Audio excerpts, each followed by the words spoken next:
Hello student, कैसे हैं आप सब? बढ़िया। तो चलो आज की क्लास स्टार्ट करते हैं। निकालिए अपनी पेन को, फिर हो जाए स्टार्ट। हम लास्ट लेक्चर की बात करें तो हमने वहां पर देखा था विद्युत क्षेत्र निकालना। क्या देखा था? विद्युत क्षेत्र निकालना। और विद्युत क्षेत्र किस किस के लिए निकाला था हमने? वहां पर हमारे पास देखिए ई का मान आया था, और उसको किसके लिए आया था? एक तो रेखिक के लिए निकाला था, एक हमने निकाला था पृष्ठीय के लिए, पृष्ठीय आवेश वितरण, और एक आयतन आवेश वितरण। इन सब के लिए हमने विद्युत क्षेत्र निकाला था। अब मैं आपको वापस रिमाइंड करा देता हूं कि E बराबर हमारे पास आया था 1/4 पाई एप्सिलॉन नॉट, समाकलन ऑफ, इसके साथ में क्या लिखा था? L, और हमारे पास lambda dl upon R square साथ में लिखा था R के। और यदि हमारे पास लैम्डा नियत है, तो हमारे पास क्या होता था? 1/4 पाई एप्सिलॉन नॉट और लैम्डा को बाहर, और dl अपॉन आर स्क्वायर साथ में क्या? R के। ये हमारे पास विद्युत क्षेत्र निकाल आ गया था रेखिक आवेश वितरण के लिए। अब हम आगे बात करें, और आगे किसकी बात करें? पृष्ठीय के लिए। देखो पृष्ठीय के लिए क्या आया था? पृष्ठीय E बराबर 1/4 पाई एप्सिलॉन नॉट समाकलन ऑफ S, और यहां पर आया था हमारे पास सिग्मा, और साथ में क्या आया था? Sigma ds upon R square, और साथ में क्या आया था? R cap. इतना आया था। अच्छा, अब यहां पर भी हमने क्या किया था कि सिग्मा नियत ले लिया था। यदि सिग्मा नियत हो तो क्या आया था? यहां से 1/4 पाई एप्सिलॉन नॉट समाकलन से बाहर आएगा सिग्मा, और ds अपॉन आर स्क्वायर साथ में क्या रहेगा? R cap. ये हमारे पास विद्युत क्षेत्र आया था किसके लिए? पृष्ठीय आवेश वितरण के लिए। ऐसा हमारे पास मान आया था पृष्ठीय आवेश वितरण के लिए। ऐसा ही कुछ मान आया था आयतन आवेश वितरण के लिए। बताइए क्या आया था? आयतन आवेश वितरण की जब हम बात कर रहे थे तो हमने कहा था कि आयतन के लिए वॉल्यूम के लिए क्या लेते हैं? V से दर्शाया जाता है। हमने यहां पर देखिए, यहां इस समाकलन नीचे लिखा S, समाकलन के नीचे लिखा ये लिखा हुआ है L। ठीक है, ये क्या है? क्या चीज है ये हमारे पास है। ये जो L है ये किसको शो कर रहा है? रेखीय समाकलन को दर्शा रहा है। ये S है, ये किसको दर्शा रहा है? पृष्ठीय समाकलन को। पृष्ठीय समाकलन को कौन दर्शा रहा है? S। यह L किसको दर्शा रहा है? रेखीय समाकलन को। यहां L रेखीय समाकलन को दर्शाता है। अब ऐसे ही बात करें किसके लिए? आयतन आवेश वितरण के लिए। आयतन आवेश वितरण, देखिए आयतन आवेश जो वितरण था उसके लिए हमारे पास क्या था? उसके लिए भी हमारे पास same thing 1/4 pi epsilon naught समाकलन ऑफ V, और हमारे पास था dV अपॉन साथ में यहां पे रो R स्क्वायर साथ में था R। वापस करें, इसी को लिख दें। कब? जब रो नियत है तब। नियत हो तो, यदि रो नियत हो तो क्या होगा? 1/4 पाई एप्सिलॉन नॉट समाकलन से बाहर कौन आएगा? रो आएगा, और dV अपॉन आर स्क्वायर साथ में क्या रहेगा? R cap. ऐसा हमारे पास मान आया था आयतन आवेश वितरण के लिए। तो यहां से हमने लास्ट लेक्चर में इतना सब देखा था कि पृष्ठीय आवेश वितरण के लिए विद्युत क्षेत्र निकालेंगे तो कैसा होगा, आयतन आवेश वितरण के लिए क्या होता है, पृष्ठीय आवेश के लिए क्या होता है, रेखिक के लिए क्या होता है। ये सारी बातें हमने लास्ट लेक्चर में की थी।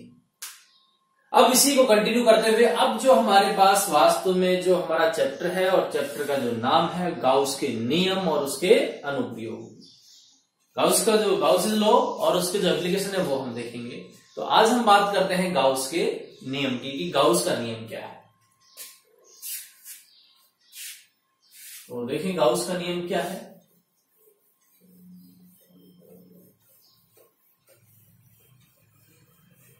यहां तक आप देखते रहिए, क्योंकि यहां पर हमने ये जो मैं अभी साफ कर रहा हूं, ये हमारे पास ई का मान है, मतलब विद्युत क्षेत्र का मान है, और किस किस के लिए है, ये सब के लिए अलग अलग है। रेखीय आवेश वितरण के लिए अलग है, पृष्ठीय आवेश वितरण के लिए अलग है, और आयतन आवेश वितरण के लिए अलग है। अब हम बात करते हैं गाउस के नियम की, और देख लेते हैं गाउस का नियम। गाउस का नियम, ठीक है। इसका पूरा नाम, गाउस का नियम क्या था वो तो बाद में डिस्कस करें, पहले इसका पूरा नाम देख लेते हैं। कई जगह आपको लिखा मिलेगा गाउस का पूरा नाम। गाउस का पूरा नाम क्या है? Karl Friedrich Gauss. क्या नाम है? कार्ल फ्रेडरिच गाउस, ये इसका फुल नेम है, कार्ल फ्रेडरिच गाउस। या तो आपको ऐसा लिखा मिल जाएगा, या फिर आपको फ्रेडरिच ऐसा लिखा मिल जाएगा। ये इंग्लिश वर्ड के हिसाब से ये दोनों आपको नाम यहां से लिखे हुए मिलेंगे, कार्ल फ्रेडरिच गाउस। अब इसने क्या कहा? अब हम बात करते हैं नियम के लिए कि गाउस का नियम है क्या, जिसके ऊपर हमारे पास टोटल एप्लीकेशन भी है। तो बहुत इंपॉर्टेंट है, अपने आप में भी इंपॉर्टेंट है, और इसके ऊपर ही आगे जो जितने सारे एप्लीकेशन है सब इसी पर बेस्ड है। तो आप इसको अच्छे से समझे कि गाउस का नियम क्या है। अब गाउस ने इस नियम को समझाने के लिए क्या किया, उसने एक तो इलेक्ट्रिक फील्ड की उसको जरूरत पड़ी। किसकी जरूरत पड़ी? इलेक्ट्रिक फील्ड की, यानी विद्युत क्षेत्र की उसको जरूरत पड़ी। अभी आप समझे, सिर्फ इसकी फीलिंग लें क्या क्या है। अभी आप इसको ऐसे सीरियस होकर ना देखें कि बस बहुत है लिख दिया इसको, ऐसा नहीं। मैं सिर्फ आपको बता रहा हूं क्या क्या चाहिए उसके लिए। उस नियम को कंप्लीट करने के लिए गाउस ने क्या क्या लिया। गाउस को सबसे पहले जरूरत पड़ी एक तो विद्युत क्षेत्र की, और विद्युत क्षेत्र की जब जरूरत पड़ी तो उसने क्या किया था कि एक विद्युत क्षेत्र के अंदर एक काल्पनिक पृष्ठ रख दिया। कैसा पृष्ठ रख दिया? काल्पनिक। काल्पनिक हम कह सकते हैं, काल्पनिक बंद पृष्ठ रख दिया उसने। किसने? गाउस ने। यही परिभाषा है उसकी कि किसी भी विद्युत क्षेत्र के अंदर स्थित किसी काल्पनिक बंद पृष्ठ से संबद्ध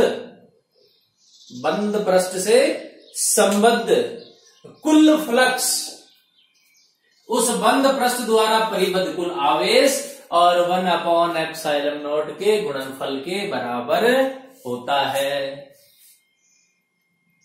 कुल आवेश और 1/ε0 के गुणनफल के बराबर होता है।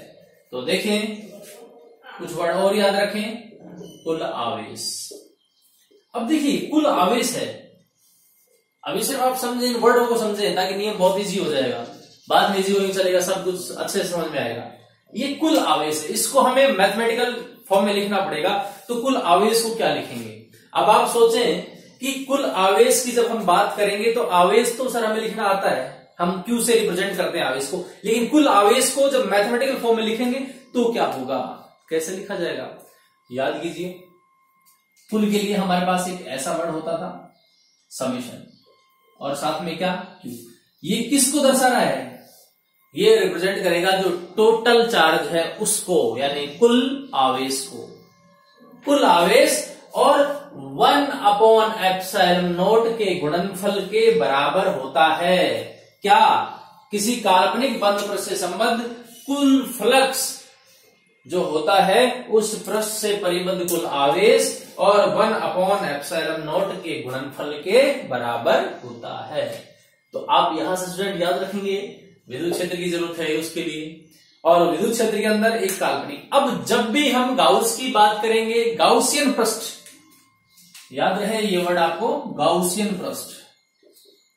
गाउसियन पृष्ठ ये एक काल्पनिक पृष्ठ होगा। गाउसियन पृष्ठ अपने आप में किसी प्रकार का, किसी भी साइज का, किसी भी शेप का कोई पृष्ठ नहीं है, सिर्फ कल्पना की गई है कि ऐसा हो सकता है। अब वो किसी भी फॉर्म में हो सकता है, और जो काल्पनिक पृष्ठ हो जिसकी कल्पना की जा सके और जिसकी हम कल्पना करके इसके एप्लीकेशन को परफॉर्म करेंगे, वो सारे के सारे पृष्ठ जो हैं वो गाउसियन पृष्ठ होंगे, गाउस के नियम के हिसाब से पृष्ठ होंगे, इसलिए उन पृष्ठों को कहेंगे गाउसियन पृष्ठ।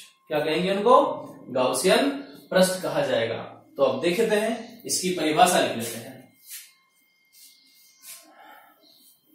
पूरा नाम कार्ल फ्रेडरिच गाउस, और इसके लिए क्या क्या चाहिए, विद्युत क्षेत्र चाहिए। उसके अंदर हमें क्या रखना होगा, एक काल्पनिक बंद पृष्ठ रखना होगा। उससे संबद्ध जो कुल फ्लक्स है वो उस पृष्ठ का कुल आवेश और 1/ε0 के गुणनफल के बराबर होता है। तो गाउस के नियम के अनुसार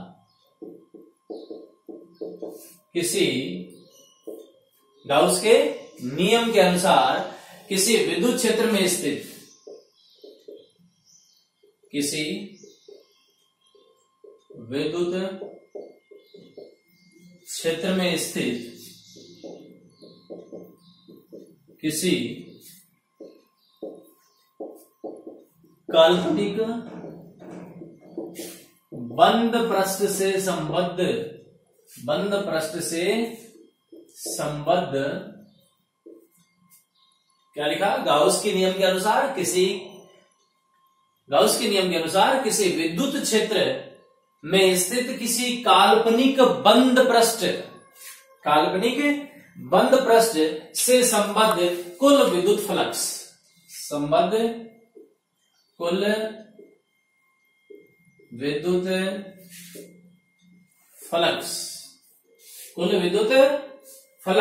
उस बंद पृष्ठ द्वारा परिबद्ध कुल आवेश, लिख ले, उस बंद पृष्ठ द्वारा परिबद्ध कुल आवेश, उस विद्युत फ्लक्स उस बंद पृष्ठ द्वारा परिबद्ध कुल आवेश व 1/ε0 के गुणनफल के समान होता है। ये हमारे पास नियम हो गया, किसका, गाउस का नियम हो गया। क्लियर? क्या है गाउस का नियम, कि कोई भी एक काल्पनिक पृष्ठ है वो कहां पर स्थित होगा, विद्युत क्षेत्र के अंदर स्थित होगा, और जब विद्युत क्षेत्र के अंदर जो स्थित है तो उसका जो फ्लक्स होगा, उससे गुजरने वाला कुल फ्लक्स है, टोटल फ्लक्स है, उसका मान है वो उस पृष्ठ से परिबद्ध कुल आवेश और 1/ε0 के गुणनफल के बराबर होगा। यानी यहां पर भी हमें जरूरत किसकी पड़ेगी, फ्लक्स की जरूरत पड़ेगी। और हमें पता है कि यदि जब फ्लक्स की जरूरत पड़ेगी तो हम किसको काम मिलेंगे, फाई को। किसको काम मिलेंगे, फाई। भाई फ्लक्स के लिए हमारे पास क्या वर्ड काम है, फाई। अरे एक गोला उसके अंदर खड़ी पाई, बोले तो फाई, ये तो होता है फाई, और क्या होता है। इसके लिए काम में लेते हैं, किसको रिप्रेजेंट करते हैं, फाई से, फ्लक्स को। और जब आपको यहां पर दिखे कि फाई और ई ऐसा दिखे तो आप समझे कि फ्लक्स तो है जो है, साथ में ई किसको दर्शा रहा है, विद्युत क्षेत्र को दर्शा रहा है। यानी फ्लक्स कहां, विद्युत क्षेत्र के अंदर। क्लियर? तो ये हमारे पास किसका नियम हो गया, गाउस का नियम हो गया, कि किसी भी विद्युत क्षेत्र के अंदर काल्पनिक बंद पृष्ठ से संबद्ध जो कुल फ्लक्स होता है, उस बंद पृष्ठ द्वारा परिबद्ध कुल आवेश व 1/ε0 के गुणनफल के समान होता है, या गुणनफल के बराबर होता है। यानी अब हम इसको मैथमेटिकल फॉर्म में कैसे लिखें, फाई बराबर फ्लक्स होता है। अब आप यहां से जो डेफिनेशन है उसको आप क्लियरली समझे, तब तो आप इसका मैथमेटिकल फॉर्म जो है वो आसानी से इजी वे में बना सकते हैं, अदरवाइज नहीं होगा। अब हमें यहां पता पड़ गया कि कुल विद्युत फ्लक्स ये मान चाहिए, कुल विद्युत फ्लक्स हमने लिख दिया फाई, उस बंद पृष्ठ द्वारा परिबद्ध कुल आवेश के लिए लिख दीजिए आप समेशन क्यू, वह 1/ε0 के गुणनफल के बराबर इंटू 1/ε0 के गुणनफल के बराबर फाई। हुआ कि नहीं हुआ? यही तो नियम है। क्या है? यही तो नियम है। या फिर आपको ऐसी फॉर्म में भी इसको लिख सकते हैं कि फाई बराबर समेशन क्यू अपॉन ε0। बोलो हाँ कि ना, ऐसा लिखा जा सकता है। क्यों लिखा जा सकता है? क्योंकि भाई देखिए summation Q into 1, summation Q अभी इंटू 1 से मल्टीप्लाई करेंगे तो क्या आएगा, जो हमारे पास मान है ऑलरेडी वही तो आएगा, ठीक है। और 1 अपॉन एप्सिलॉन नॉट, इसको मैंने क्या किया, summation Q upon epsilon not लिख दिया सीधा ही। क्लियर है? ऐसा लिख दिया हमने। तो ये हमारे पास क्या हो गया, गाउस का नियम हो गया। अब गाउस के नियम का मैथमेटिकल इंप्रेशन ये है, फाई बराबर summation Q epsilon, summation Q upon epsilon not. ये हमारे पास उसका मैथमेटिकल फॉर्म आ गया, किसकी, गाउस के नियम की। अब आगे बात करें गाउस का नियम आया कैसे, कहा इसको प्रूव करेंगे कि गाउस का नियम की व्युत्पत्ति कैसे हुई। उससे पहले इसके बारे में कुछ चीजें और देखेंगे, उसके बाद उसको करेंगे, ठीक है। अब यहां पर हम बात करते हैं एप्सिलॉन नॉट की। एप्सिलॉन नॉट क्या है, किसकी बात करें, एप्सिलॉन नॉट की। एप्सिलॉन नॉट क्या है बताइए भाई। यहां एप्सिलॉन नॉट है निर्वात की विद्युतशीलता। क्या है ये, जो इसकी बात कर रहा हूं मैं, इसकी, यहां एप्सिलॉन नॉट निर्वात की विद्युतशीलता है।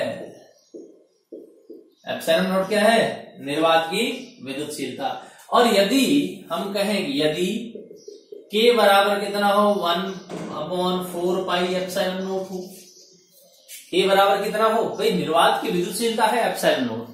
अब हमें पता है कि यदि के बराबर 1/4 पाई एप्सिलॉन नॉट, ये भी तो किसके लिए आया था, हमने फर्स्ट चैप्टर के अंदर पढ़ा था इसको, कि क्या पढ़ा था, जब हम कूलम्ब्स लॉ पढ़ रहे थे तब उस समय ऐसा देखा था कि 1/4 pi epsilon not equal to Q, वायु या निर्वात के अंदर ऐसा होता है।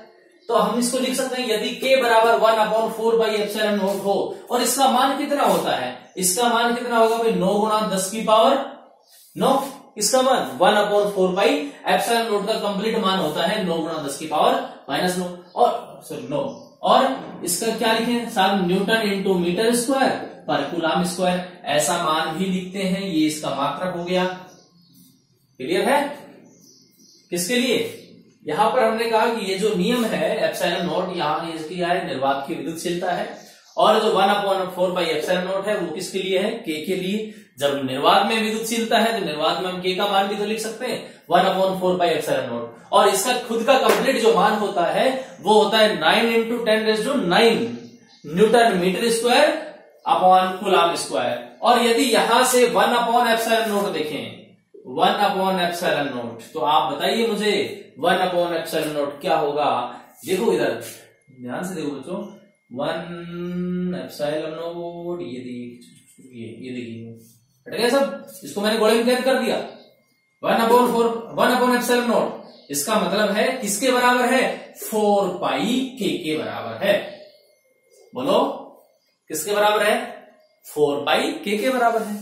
कौन, 1/एप्सिलॉन नॉट हमारे पास किसके बराबर है, 4 पाई के बराबर है।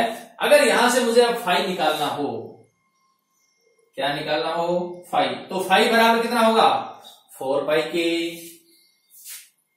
4 पाई के, और साथ में क्या आ जाएगा, समेशन क्यू, 4 पाई के, और साथ में क्या आएगा, समेशन क्यू। ऐसा हमारे पास मान हो जाएगा, फाई बराबर 4 पाई के और समेशन क्यू हो जाएगा।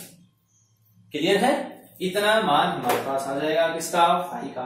ये हमने एक तिकड़म बैठा दिया है कि अगर फाई, वास्तव में मैथमेटिकल इंप्रेशन यही है, नियम हमारे पास ये था, और इसका बेसिक जो मैथमेटिकल फॉर्म है वो ये है। अब उसके बाद तो हमने कह दिया कि एप्सिलॉन नॉट निर्वात की विद्युतशीलता है, के का मान इतना होता है, 1/एप्सिलॉन नॉट 4 पाई के बराबर होगा, तो 4 पाई के बराबर होगा, तो यहां से फाई कितना मान मिलेगा, जो फाई है वो फाई कितना होगा, 4 पाई के, तो ये हो गया किसके बराबर, 1/एप्सिलॉन नॉट के बराबर। आप सीधा ये समझे कि 1/एप्सिलॉन नॉट को हमने क्या लिख दिया, 4 पाई के लिख दिया, तो अब बचा क्या, फाई बराबर यही तो बचा। हम इसको भी साथ में ऐड कर देंगे, मल्टीप्लाई करके इसी फॉर्म में ऐसा लिख देंगे। यानी हमारे पास आया कि फाई बराबर 4 पाई के समेशन क्यू। क्लियर बात? इस प्रकार से ये गाउस का नियम परफॉर्म कर सकते हैं। तो यहां से हमने देखा कि फाई बराबर summation Q upon epsilon not होता है, जहां एप्सिलॉन नॉट निर्वात की विद्युतशीलता होती है, के का मान 9 गुणा 10 की पावर 9 होता है, और ये क्या है, इसका 1/4 पाई एप्सिलॉन नॉट का मान है, कंप्लीट का मान है। यदि यहां से 1 एप्सिलॉन नॉट की बात करें तो ये 1 एप्सिलॉन नॉट किसके बराबर हो जाएगा, 4 पाई के बराबर हो जाएगा। अगर 1 एप्सिलॉन नॉट 4 पाई के बराबर है, 1 एप्सिलॉन नॉट 4 पाई के बराबर है, तो फाई का मान कितना हो जाएगा, 4 पाई के, तो इसकी जगह आ जाएगा। बोलो आएगा कि नहीं आएगा, 1 एप्सिलॉन नॉट के बराबर कौन आएगा, 4 पाई के आ जाएगा, और साथ में कौन बच गया, समेशन क्यू बच गया, इसको साथ में रख देंगे। तो फाई का जो मान है गाउस लॉ में, वो हमारे पास ये मिलेगा 4 पाई के समेशन क्यू। नेक्स्ट अगले वीडियो में, तब तक के लिए गुड बाय।